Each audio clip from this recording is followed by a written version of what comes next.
BNP ভারপ্রাপ্ত chairman Tarique Rahman সম্প্রতি মন্তব্য করেছেন যে কোথাও কিছু একটা ষড়যন্ত্র চলছে, যা দল এবং দলের বাইরে আলোচনা তৈরি করেছে।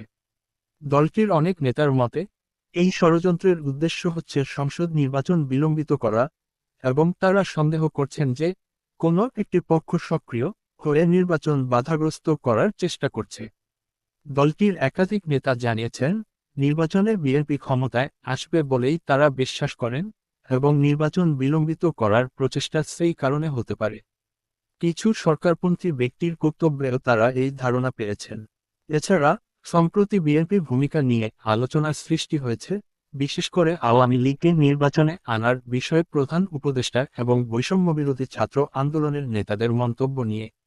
বিএনপি মুখপাত্র ও জাতীয় স্থায়ী কমিটির সদস্য সালাউদ্দিন আহমেদ বলেন, দলটি মনে করে যে জরুরি সংস্কার ও নির্বাচনী প্রস্তুতি